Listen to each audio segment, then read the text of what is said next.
lalo na he was serving a warrant, under warrant yun for drug case. So alam naman niyo gaano po ako kagalit yan sa droga na yan. I've been telling you there will be no let up until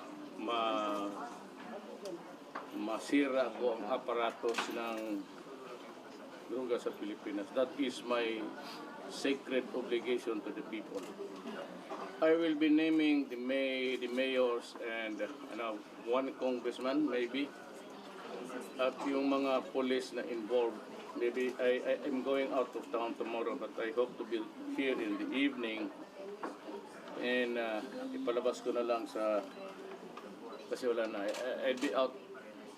Siguro gabi na ako magdating, so ang kaya ko lang ang PTV4. Not because I favor them, but because it is their work to cover me. And I will name the personalities sa drug front. How many? I really do not know. I have the list, but hindi ko na memorize kung ilan na, Carol, but a lot of them. From Mindanao? How many from Mindanao? Percentage? Marami rin siguro. Dito sa Davao wala. Papatayin talaga kita. Pulis ka mo dyan dyan. Mayor, during your speech today po sa mga TTCRB, may na-mention po kayong governor at yung anak niya. Yeah, I think meron isa. Hindi yung mayor. Babuti na lang at yun ang naabutan niya. Ni-raid siya ng police, which I will agree na ni-raid yung bahay, napatay yung 4. Mabuti na lang, hindi siya nasali. So that mayor should be very careful. If I were ikaw, you better, ikaw yung responsible for the proliferation of drugs sa Eastern. Nagtataka ako sa Bohol, which is really a passive community. Ito mga Bulanon, dito you know them, yung ayaw ng away, ayaw ng gulo. And yet, drug was flooding.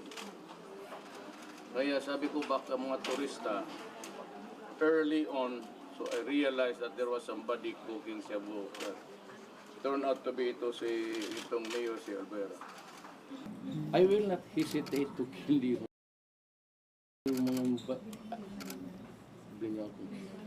Huwag mo sabihin naka-governor ka mayor. Nandiyan kayo sa gobyerno, sandalo pati polis, mayor, mauna kayo. Mas mauna kayo sa mga sibilyan. You're using your position in government to enhance your pocket at the expense of the Filipino. Kalukuhan yan. Ay kung ibang negosyo lang yan, siguro smuggling, crate for crate, I will forgive you. But in the wake of what you have done, you have destroyed so many lives, and you put in peril everybody because there are now more than 500,000 nag-surrender. Hindi na kayo nag-isip ng saan natin ilagay itong problema to. Mabutit na lang akong presidente. Talaga.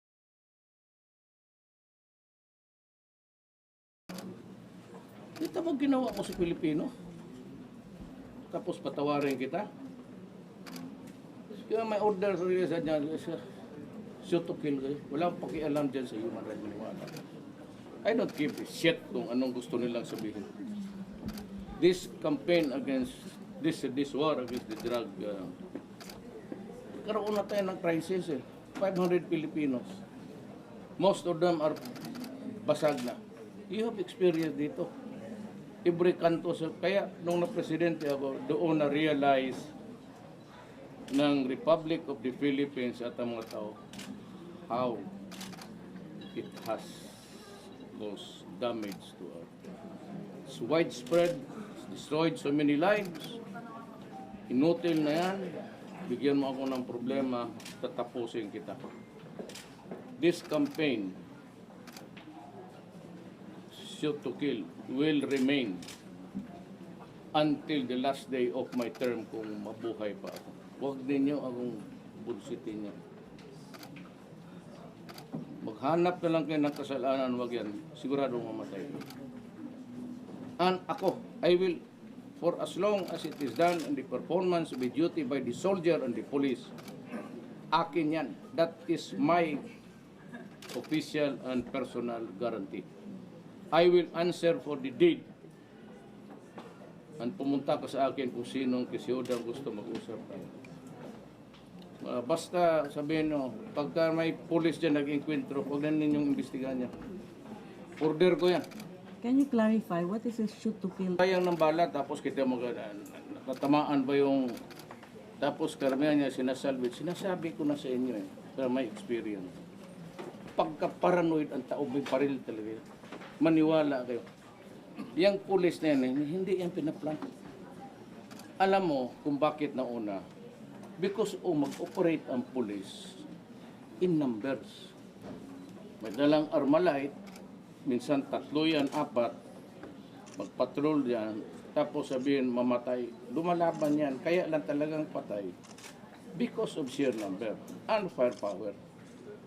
Dala mo yung mga paltik mo dyan kung saan mo nabili. Wala namang gobyerno magsabi mag-operate kayo dyan sa area na yan na isa lang. Katarantaduhan yan. So may at least body ka or 3 or 4. At yung mga human rights, itong mga NGO na kukumplain sa United Nations, pakialam ko dyan sa United Nations, tapos we are reeling under a crisis dito. Tapos bigyan ninyo ako ng number. Kasi kung lumalaban yan, kasi katok nga eh. Kayo nag-encounter na kayo, you, the people of the Philippines. I'm sure that one time or another, you have encountered with an addict. Anong paranoia? Na maraming may humahabol sa kanya na gano'n. It is paranoid. Lahat ng yan ay dinadaanan nila. Kaya nagdadala na, lalo na kung nagtutulog. Now, the problem now is, lahat na makontaminate ng droga, ang mahirap. Kasi yan ang gusto nabibili. Kasi hindi mo naman pwede malapitan ito. May mga bahay, may mga pader yan eh. So sabihin nila, tignan mo itong. Sabihin nila, bakit mga mahirap lang? Ang mahirap, ramihan, huwag lang kayong magsabi. Madali hilain for one reason or another, or lack of knowledge. Hindi naman ito nakapag-aral, nakapag-lecture ng what are the effects of drugs upon the human brain. Itong mga negosyante,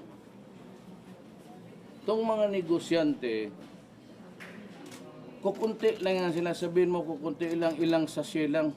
You must be stupid. Yan, pag wholesale yan, in-check ba?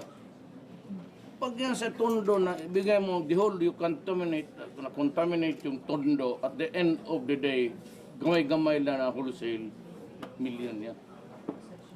Pandakan. O meron ka dyan na contaminate about 1,000 sa tag 100 o 200. Ilan yan? Ilan ang kapital mo sa Cebu? Lutuin mo. Kaya pantay ko sa akin. Huwag ninyo akong lukuhin. Talagang maubos kayo. Umalis kayo dyan. O tumalunan lang kayo dyan sa Pasig. Kasi itatapon ko talaga kayo dyan. Hindi pareho rin.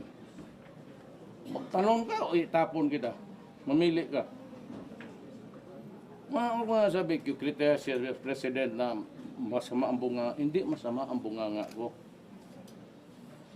I mean, I'm a lawyer and I grew up in a community na hindi naman yung puro killer. But lumalabas ko kasi galit ako.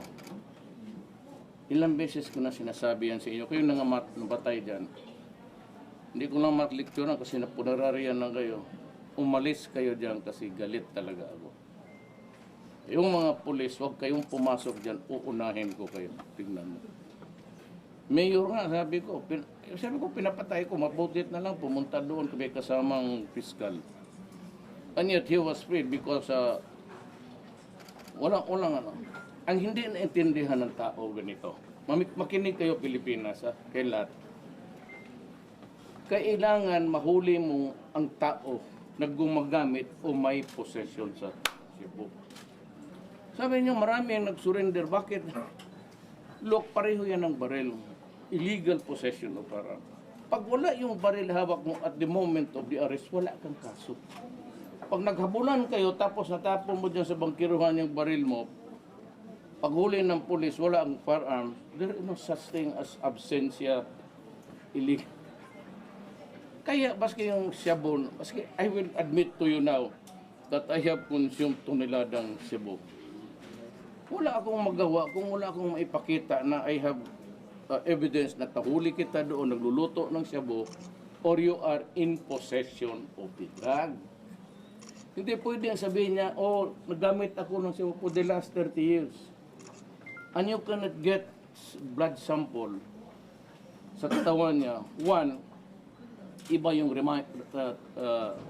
right to counsel, the right to remain silent. Okay?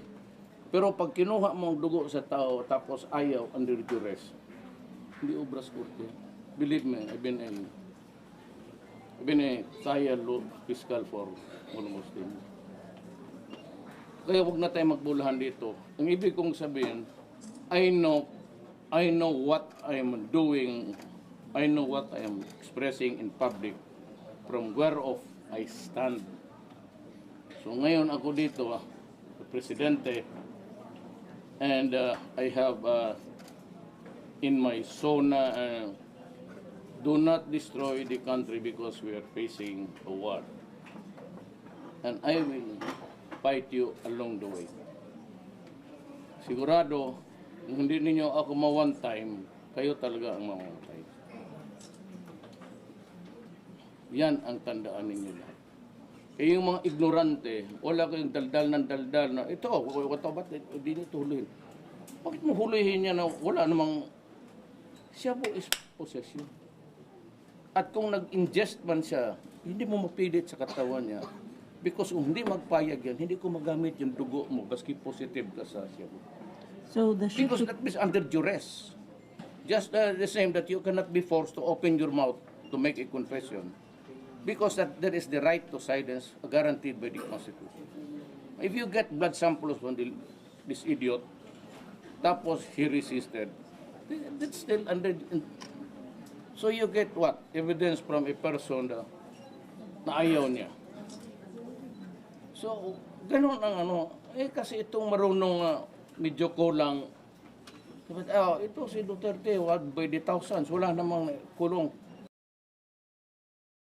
Tanungin mo muna yung teacher mo, professor mo. Tanong ka ng abogado. Wala yan. Basta walang. Ngayon, kung mahuli kita, yan. Sigurado ka, kulong ka. Because you're in possession or use. The establishment of, alam ko ha, kayong mga na may plano magtayo ng laboratory dito. Tanungin ninyo dito sa Davao kung ano ang nangyari sa mga tao. Kayo, nandoon man kayo yung panahon yun. Kung ano nangyari. Ilatag ko kayo dyan sa...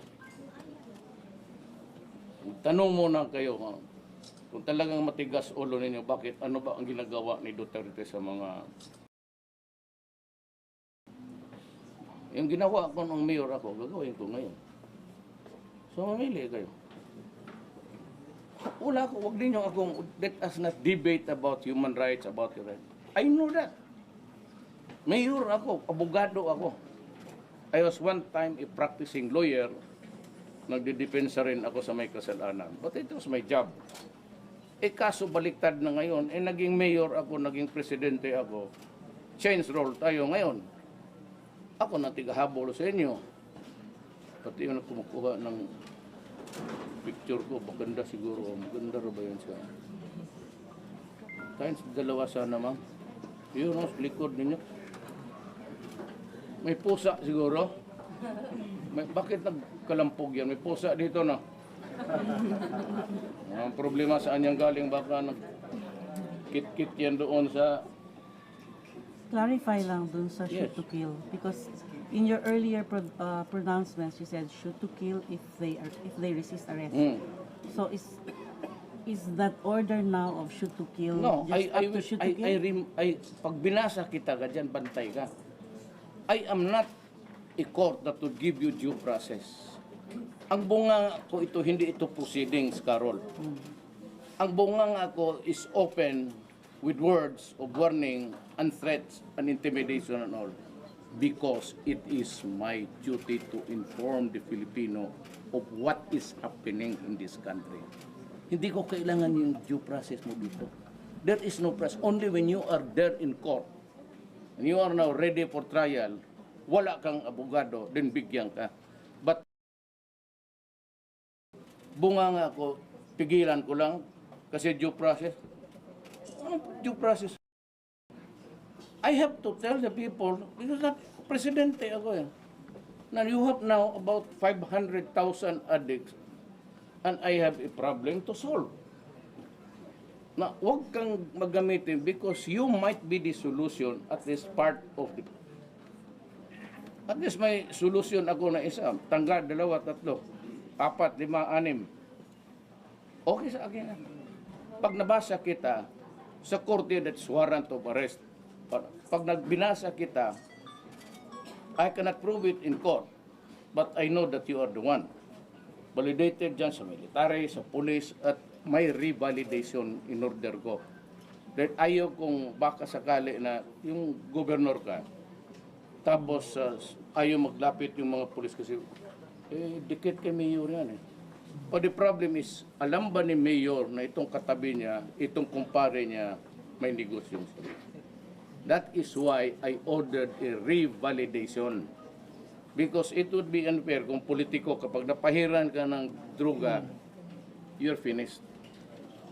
That is why I'm very careful. But I am not, under any law, obliged to remain silent just because there is due process. That's none of my business. I will tell the people of the Philippines of the danger that are lurking behind Baskisan paglakad. Now we have lost the right to walk safely. We have lost the right to ride on public conveyances. It's a hino-hold up. Why? Because of drugs. Sinasaksak pa, babae, lalaki. You think I'll accept that kind of... Well, I'm sorry. Carol, ikaw man talaga ang... Sabihin ko ulit sa'yo. Ito dito ha, sa presidents ko. Itaya ko ang honor ko, Carol, buhay ko, pati yung opisina mismo. Wala akong illusions na tanggalin ako dahil patayan. Wala ako. Tanggalin niyo ako, di okay. You want to be impeached? Fine. Go ahead. Oh, solve the problem. Sige kayo ang mag-solve. Oh, whatever there is, mutiny, fine. Huwag na tayo magpatayan. Sige, inyo na. Ako pa ang mag-share sa inyo. Raise your right hands and repeat after me. I am taking over this government. O sige, tapos you solve the problem. Yeah? Kaya ako niyo akong talagang, hindi naman ako desperado. Pero I am grieving for the people na, namatayan ako ng isang police. He was serving a warrant, drug case, pinatay. Simultaneous dito itong... How is he? Ha? Masabi ko, mabubuhay ka? Wala man, kasi yung sabi ng doktor, ang heart niya malakas. Na siguro 2 at 3 asawa nito. So he's okay. Kaya mas mabuti para sa police pati military umibig ng marami para yung heart matatag talaga. Kaya ako galit dyan sa Mayor ako, you've been around since we started together media ka na. Kailan pa ba ako nagsinungaling basta itong criminality na? Hindi ako magpapipigil kasi we are fighting a grave crisis confronting the nation. Kung hindi ako, nung una ako yung taga Davao, extrajudicial killing, yung Davao, Berdogo, yung mayor dyan. Okay, we'll accept that. I became president. Inipit ko na lahat. O tignan mo anong lumabas. 500,000 plus addicts in this country. And you follow the rules about, no. I'm waging a war. I am now invoking the articles of war.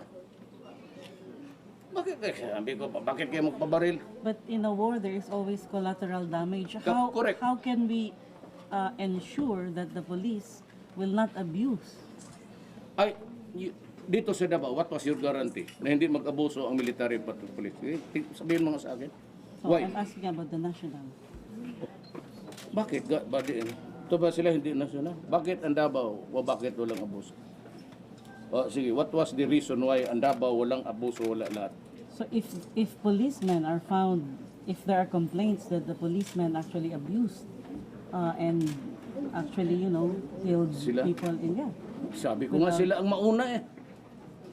Huwag mo nga. I'm serious.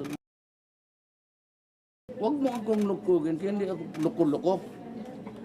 Pag ikaw ang nandiyan ka, police ka, target ka, sabihin ko, So you will be priority as sila. harsh, even more harsh. That was my answer. I was asked daw yung sa debate, what will be your reaction? I'll be harsh. I think it was in Lasal. Correct. Kaya huwag na tayo maglaro-laro dito. Tapos na yung election. What was the meaning? Alam mo, wala akong partido, wala akong pera, wala lahat. And yet, I won by 15 million. My margin of victory was over my next opponent was 6 million. What does that mean to you? Hindi nila ako kilala. Niwala akong isang barangay captain, isang gobernador, isang congressman. Anong ibig sabihin ng Pilipino? Ang Pilipino is crying for justice. Justice, anong nangyari sa bayan niya? Bakit yung mga anak nila hindi na makalakad ng daan? Takot palagi, under stress na sa classroom, under stress pa pag-uwi. And you're always wondering whether something will happen to a daughter or son. So this is no longer a normal country. Because yung fear of, yung culture of fear, hindi niya manggaling sa akin. Dito, I will do it in such a way na matakot talaga kayo. Huwag kayong magsugal, ulitin ko kasi mamamatay kayo.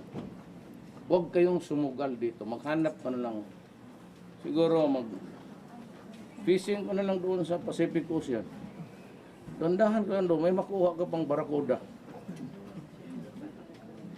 May kilala mo ako, kasama tayo. You were with me in 1988. Anong sinabi ko noon? Drug pushers, criminals, kidnappers, out. Pag ayaw mong umalis, patay ka. O di patay. O ikaw tignan mo Davao ngayon. O yan. Bakit yun? Look, sinabi ko sa speech ko, I always refer to the flag of the Philippines. Magkaiba-iba ang salita natin, Ilonggo, Moro, Ilocano, ganyan. But what holds us together is the flag, one country. If you put a serious problem into the Republic of the Philippines, as serious as drug, pareho ng Mexico, you should read Ion Grillo. It's online. Basahin mo. Look what happened to the fractured states in South America because of that. Look at Mexico. Tapos yung nagtampo pa yung ambassador. Hindi ako taga Mexico. Mr. Ambassador, I was just reading Time Magazine and Asia Week and the Economic Monitor, by the way. I read a lot and I do that before I sleep. What I say here is just what I got from the newspapers and the media. I'm not inventing stories. So, sorry if I have offended you, but ayan ang nababasa ko eh. How do we treat the drug? Sir, of the Republic of the Philippines, and rightly so. They need yung extra space. How soon will that? Soon it will be, ang ano ko yung pera, I will be asking the military to give away about hectare after hectare for the rehabilitations. Ngayon, yung bungol na talagang they will remain there for life. Yung talagang sira na ulo. At hindi ko naman nahuli na humawak ng Cebu. What can I do? Ba't bangag na yan? So I'm looking for sort of a colony. Yun talaga, they will be treated, but I will sequester them. Kaya nung Cullion leper. Leprosy noon was a very serious disease. So government decided to just kawawa eh. That's the way how it is. That's the reality. Ilagay ko to na isang island. Yun talagang hindi na ma-rehabilitate. Doon ko na sila for life. So para silang leper. Now ngayon, harsh ako. Hiningi ninyo. Kaya yung pumapasok ng droga, the usual IQ is about 64. The average IQ, 64. Oh, hindi naman eh. Hindi ba sabang 64 or 60? Ang normal IQ ng normal person, itong gumagamit ng Cebu, sadly, ang IQ na is about 14 sila. So why would you enter into such an idiotic exercise on your body only to be a slave to a chemical that's 1 year of continuous use of Cebu shrinks the brain of a person. When the brain is shrunk, no more, so I have to get them out of harm's way, both for his protection, baka patay ng mga tao, and to give order to this country. So they will remain in the custody of the government, not as prisoners, but I will take them in to protect him, baka patay ng mga tao, o makapatay siya, magnakaw na naman, hoping to get some money, small amount, to get the fix for the day, because there is a monkey riding at your back, and that is yung addiction. Parang may unggoy dyan sa likod mo, nakasakay yung... Are we clear on this? So I hope it would not be repeated again, but huwag na kayo magsabi na health problem. Do not take me for an idiot. You want? I will give way to the general election. Tumakbo kayo. Tingnan natin kung manalo kayo. Stupid. I got a 6 million margin mandate. What does that tell? It's the biggest in the whole. Ang partido ko moribond doon ng PDP. Nabuhay lang yan kung tumakbo ako. So, wala akong... Dalawa lang ang gobernador ko. Aimee, no, si Abet. Abet o Batangas. Aimee pati... isa sa Mindanao. Nanalo ako sa isang probinsya na 100,000 despite liberal siya. Pero kasi Ayaw mo ibanggit. ibanggit ay patay na ko ng mga nilit pati. But maganda siya. Siglo lang ha, maganda siya. At hindi siya masyadong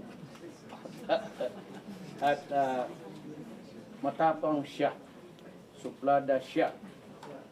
Kaya kami well, long time ago, but she remembered me. So, I lost in the other side.